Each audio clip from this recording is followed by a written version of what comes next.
the mirror that tells the truth.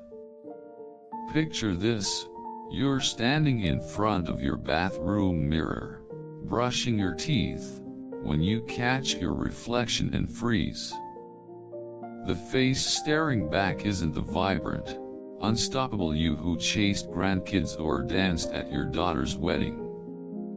It's someone tired, achy, and scared that the best years are gone, that you're becoming a shadow of yourself, a burden to those you love most.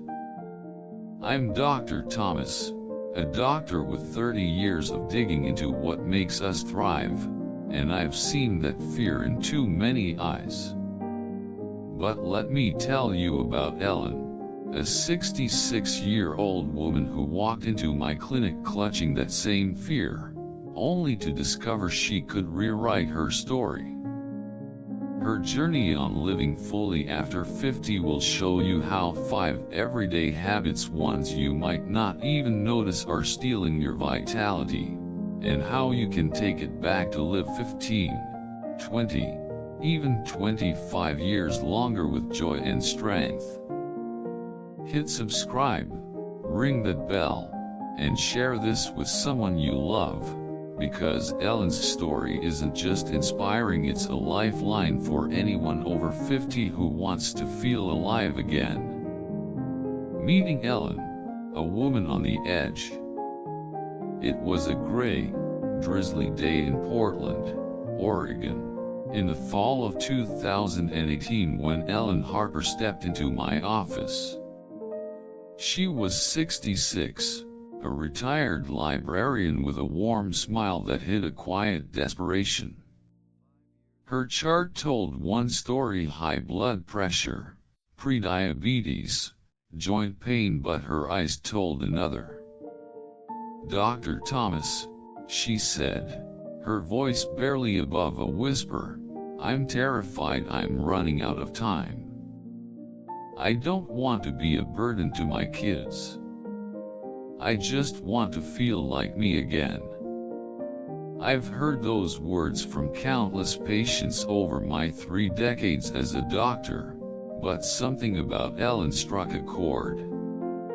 Maybe it was the way her hands trembled as she clutched her purse, or the flicker of hope in her eyes despite the fear. She wasn't just fighting for health, she was fighting for her identity, her independence, her right to live fully after 50. Ellen thought she was doing everything right. She walked her dog every morning, ate her healthy oatmeal, and kept busy with crossword puzzles. But as we talked, I uncovered 5 deadly habits so ordinary she never questioned them, that were silently robbing her of years.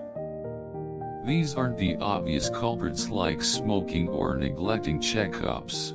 They are the sneaky, everyday choices that, according to research I've studied, are shared by 73% of people who die before 85. Ellen's story is a roller coaster of struggle, revelation, and triumph, with twists that even I didn't see coming. As I take you through her journey, I'll share the science, the surprises, and the simple changes that transformed her life and can transform yours. Let's dive in, because every second counts. Deadly habit number 1, the chair that's stealing your life. Ellen loved her morning walks with her golden retriever, Max. She'd stroll through her neighborhood, waving at neighbors, feeling like she was checking the exercise box. But then she'd come home and sink into her favorite armchair hours, reading the newspaper, watching Jeopardy, knitting scarves for her grandkids, or chatting on the phone. By her estimate, she was sitting for 10, sometimes 12 hours a day. I explained what I've learned from decades of research, Sitting for 8 or more hours daily increases your risk of death by 60% after age 60. It's not just a bad habit, it's a silent killer, as deadly as smoking. After 60, your metabolism slows by 2 to 3% each year, your circulation weakens, and your muscles waste away faster when idle. What's uncomfortable at 40 becomes life-threatening at 70. I asked Ellen to try a test right there in my office: sit in a chair, cross her arms, and stand up 5 times without using her hands or leaning forward. She tried, her face red with effort, and barely managed to before collapsing back into the chair. "I thought I was active," she said, tears welling up. I reassured her, "Ellen, this isn't your fault. It's a trap millions fall into. The science is clear: prolonged sitting causes blood to pool in your legs, raising clot risk by 300%. It messes with insulin, speeding up diabetes. Worst of all, it cuts blood flow to your brain by up to 20%, accelerating cognitive decline." The twist: Ellen's obsession with knitting, a hobby she cherished, was part of the problem. She'd lose track of time, sitting for hours crafting gifts, unaware that her passion was contributing to her decline. It was a gut punch moment. She loved creating, but it was costing her. Solution: I introduced her to the 50/10 rule. Move for 10 minutes every 50 minutes of sitting. She got a standing desk for her knitting, did leg lifts during Jeopardy, and set a timer to march in place hourly. I also suggested she take Max for shorter, more frequent walks, 3 10-minute strolls instead of one long one. Within 3 months, she could do the sit-to-stand test 12 times. Her energy soared, her blood sugar stabilized, and she felt strong enough to carry her grandkids' backpacks. A mini story: I had another patient, Tom, a 68-year-old retired mechanic. He spent hours in his recliner reading car magazines. After failing the sit-to-stand test, he started doing wall push UPS during TV ads and pacing during calls. A year later, he rebuilt a vintage Mustang with his son, something he thought was impossible. Quote, as Maya Angelou once said, "You may not control all the events that happen to you, but you can decide not to be reduced by them." Ellen decided to fight back. What you can do: try the 50/10 rule today. Stand, stretch, or walk during TV breaks. Comment below, how many hours are you sitting daily? Be honest, it's the first step to change. Deadly habit number 2, the sleep lie you've been told. Ellen prided herself on her discipline. She went to bed at 10 p.m. sharp and woke at 5 a.m., convinced that 5 to 6 hours was enough. Older people don't need as much sleep, right? She asked me. I've heard this myth countless times, and it's killing millions. Seniors need 7 to 9 hours of quality sleep, just like younger adults. After 60, sleep is critical because your body's repair systems slow down. Deep sleep clears toxic proteins linked to Alzheimer's, boosts immunity, and repairs your heart. Short or broken sleep leaves these processes incomplete. Ellen admitted to afternoon energy crashes, feeling foggy by 3 p.m. most days. That's a red flag for poor sleep quality. She was waking up 6 to 8 times a night, often to use the bathroom or because of racing thoughts, but didn't always remember. These micro-awakenings were robbing her of deep sleep, which is worse than consistently short sleep. She'd started taking over-the-counter sleep aids, which I warned against. They create dependency and block the deep sleep stages you need most. The twist: Ellen's nightly chamomile tea, which she thought was soothing, was actually increasing her bathroom trips, disrupting her sleep.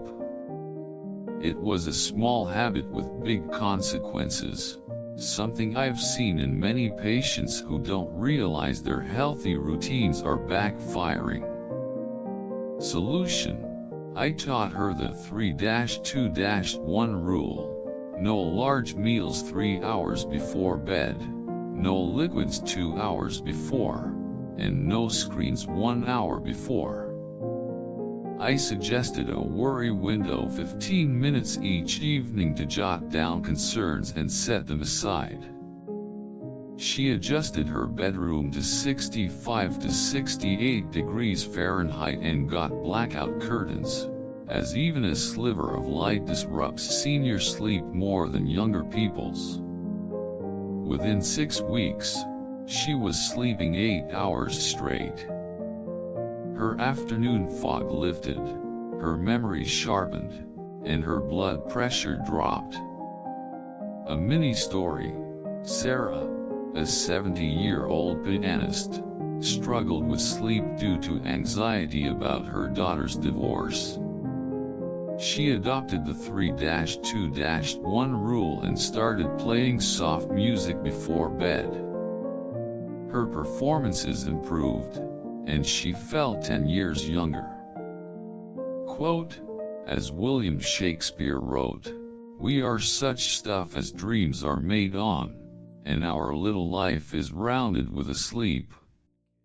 Make your sleep a priority. What you can do: start the 3-2-1 rule tonight.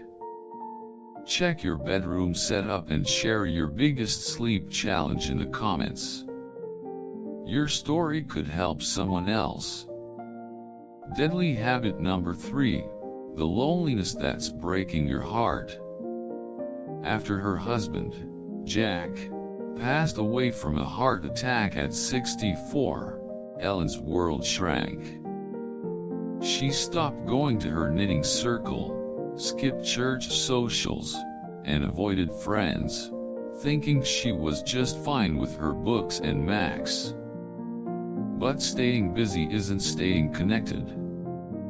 Loneliness is as deadly as smoking 15 cigarettes a day, increasing premature death risk by 50%, dementia by 64%, and heart disease by 29%. It triggers inflammation, weakens immunity, and spikes stress hormones, literally breaking your brain. I asked Ellen to count her meaningful conversations, not small talk, but real connections in a typical week. She paused, then admitted, maybe 1 or 2. That's crisis territory. Seniors face unique isolation triggers, mobility issues, loss of loved ones, or adult children living far away. Ellen's kids were in Seattle and Boston, and she felt like a burden calling them. The twist: Ellen's refusal to join her church's senior group wasn't just shyness, it was fear. She'd overheard a neighbor say, "Ellen's not the same since Jack died," and it crushed her confidence. She was isolating herself to avoid judgment, a pattern I've seen in many patients. Solution: I challenged her to the 1 new person rule. Make one meaningful connection a month.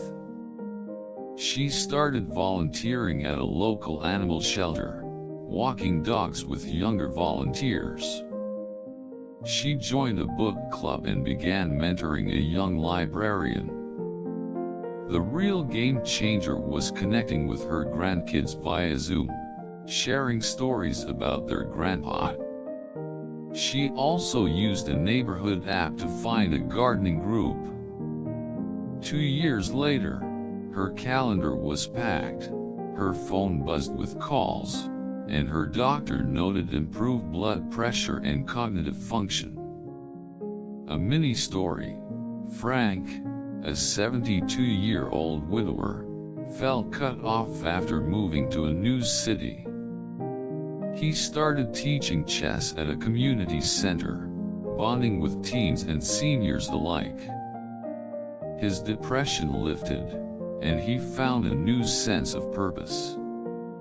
Quote, as Mother Teresa said, loneliness does not come from having no people around, but from being unable to communicate the things that seem important to oneself, or from holding certain views which others find inadmissible. Reach out, your heart depends on it. What you can do: try the One New Person Challenge. Join a local group or call a friend. Share your connection tips in the comments. Deadly habit number 4, the healthy foods that aren't. Ellen's breakfast was a bowl of oatmeal with honey and a glass of orange juice. Classic healthy choices, right? Wrong. At 66, these were spiking her blood sugar worse than a donut. After 60, your body's carbohydrate tolerance drops, and insulin sensitivity plummets, leading to chronic inflammation, the root of heart disease, diabetes, Alzheimer's, and arthritis. Her low-fat yogurt and canola oil cooking were also culprits, loaded with hidden sugars and inflammatory omega-6 fats. Her symptoms: aching knees, brain fog by 2 p.m., and cuts that took weeks to heal were dismissed as aging. Her blood work told a different story: high C-reactive protein and pre-diabetic HbA1c levels. Her biological age was closer to 80 than 66. The twist: Ellen's orange juice, a habit she'd had since her 30s, was overloading her liver with fructose, accelerating aging. She was shocked to learn her healthy diet was poisoning her, a revelation I've shared with countless patients stuck in outdated nutritional advice. Solution: I introduced her to a senior-specific Mediterranean diet: eggs with olive oil, spinach, and avocado for breakfast, berries instead of juice, nuts over crackers, sweet potatoes instead of white ones. She added turmeric and ginger to meals for anti-inflammatory benefits. I recommended omega-3s, vitamin D, and magnesium supplements with solid research for seniors. Within 3 months, her joint pain dropped by 85%, her brain fog vanished, and her inflammatory markers matched a 50-year-old's. A mini story: Betty, a 69-year-old baker, thought her whole grain muffins were healthy.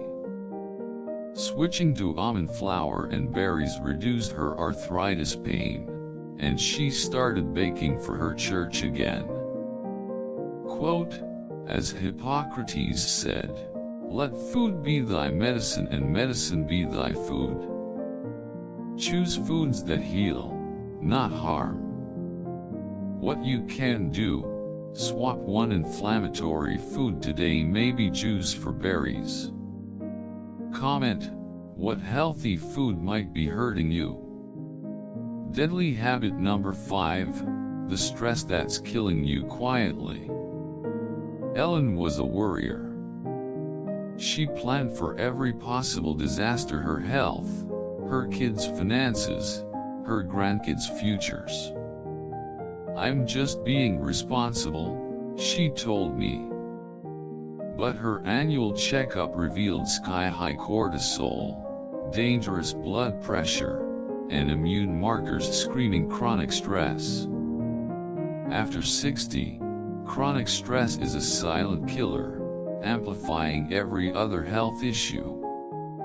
It accelerates cellular aging, disrupts sleep, and fuels inflammation, creating a perfect storm. Her stress came from 4 sources: worrying about future health issues, regretting past career choices, caring for her aging sister, and grieving Jack and her own fading independence. Her body's stress response, less resilient with age, kept cortisol elevated, causing damage.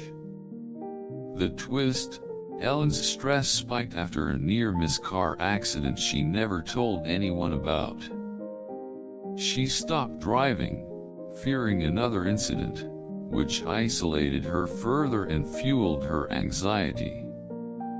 This secrecy is something I've seen in many seniors, afraid to admit vulnerability. Solution: I helped her create tool lists, things she could control, habits, reactions, and things she couldn't, others' choices, future events. She practiced senior-friendly mindfulness, focusing on loving awareness rather than emptying her mind.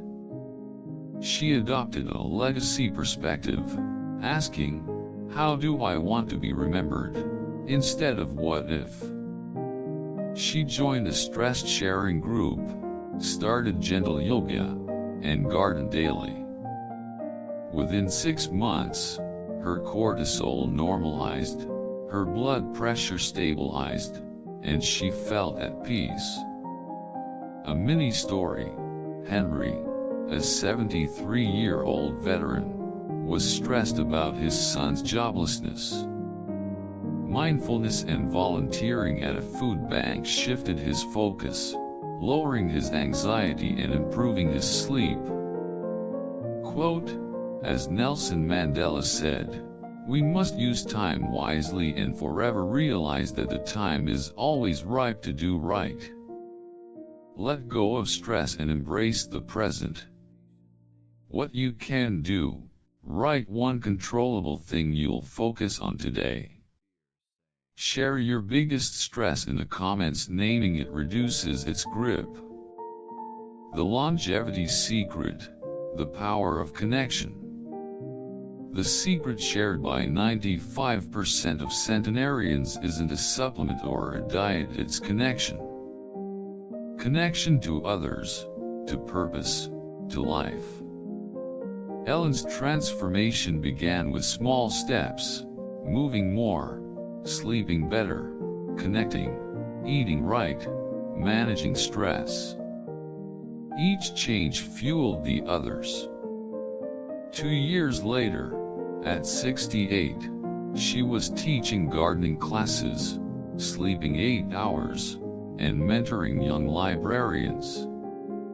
Her energy rivaled her 40s, her blood work was stellar, and she radiated purpose. A mini story: Clara, 77, thought her time was up. After adopting these changes, she started a book club for teens, proving it's never too late to shine. Conclusion: your time is now. Ellen's journey taught me that life after 50 isn't about slowing down, it's about living fully. At 66, she was fading. At 68, she was thriving. The 5 deadly habits: sitting, poor sleep, loneliness, bad diet, stress are thieves, but you can stop them. Start today. Take a 10-minute walk, skip the juice, call a friend, breathe deeply. In a week, you'll feel lighter. In a month, stronger. In 6 months, younger. Which habit hit you hardest? What's one change you're making today? Share in the comments. Your story could change a life. Subscribe to Living Fully After 50, hit that bell, and share this with someone you love. Your vibrant years are waiting.